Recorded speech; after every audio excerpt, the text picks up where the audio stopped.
beautiful port below me was once coveted and controlled by Romans, Greeks, Moors and others.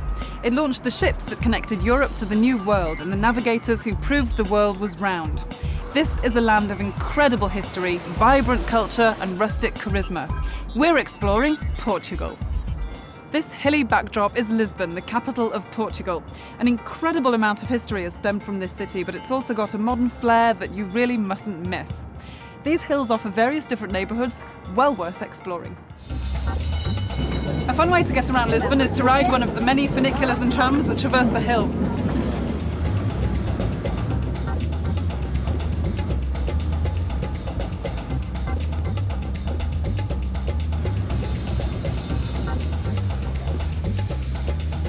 Lisbon lacks for nothing. There's lots of ambience to soak up, but if you've just got to get a high-end fix, visit the Chiado area, known for its upmarket shops and 18th century ambience. The Chiado, with its Convento do Carmo, has Lisbon's only remaining Gothic architecture. The rest was destroyed by the earthquake and tidal wave in 1755. Switch gears a bit by stepping off the wide boulevards of the Chiado into the Barrio Alto. It's tight and narrow in here, and the 17th century alleyways are filled with bars, cafes and one-of-a-kind boutiques. Imagine having a sword in your hand and peering out over these walls at invaders climbing up on ladders towards you. You'd have to have a sword fight right here. Yikes. This is the Castillo de San Jorge, and it's the site of many such battles. The property is now a great place to relax among trees and birdsong. If you walk down from the castle, you'll find yourself in Lisbon's oldest neighbourhood, the Alfama. It's both medieval and Arabic, and the streets are truly labyrinthian. The neighbourhood was founded by the Moors, which explains all the Arabic design. It's easy to imagine these streets bustling with commerce 1,200 years ago. The steep rock foundation of this neighbourhood actually helped it to survive the big earthquake of 1755. Rural Portugal has some of the most appealing landscapes and little towns in Europe. We've headed inland and uphill to the highest mountain range in the country, the Serra da Estrela, for a peek at rural Portuguese life.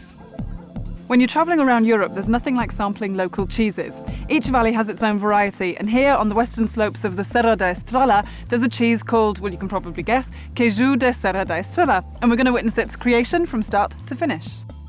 Though family farms are harder to find these days, the Serra da Estrela region is one area where the tradition still exists. Well, it looks like I've been enlisted. There's a lot of grass out there, so there's lots of milk, which means lots of milking. Now from here, the milk gets cultured and fermented in the traditional way, and we end up with the very legendary soft, buttery Queijo da Serra da Estrela. From here, the milk curdles in the open air and is compressed into a ring that allows the water to run out. Once compressed, rock salt is added on top, and the curdled milk is aged for 45 days. The relatively brief aging time gives Queijo de Serra da Estrela its creamy, soft character. Homemade cheese like this is not permitted to be sold commercially, but it is still available among friends. So here it is. Yes, we have fresh cheese and we have hot cheese. This is made recently, and this is already a year old. We have some bread, and if you want to try it, go ahead, see it, how buttery it is.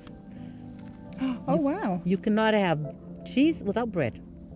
Well, you couldn't really eat this with your fingers, could you? No, it doesn't look too good. Obrigado. No? You're welcome. How is it? Oh, wow. It's got a really creamy texture, obviously, but it's got a really fresh, It's creamy, that's really because fresh taste. that's because of the cold hands. When travelling outside Lisbon, there's a really great way to get in touch with local atmosphere. It's a group of guest houses and small intimate hotels called pousadas. They're government-sponsored and chosen to be points of historical interest and local heritage. There are 40 pousadas throughout rural Portugal, and each features aspects of local history, design and cuisine.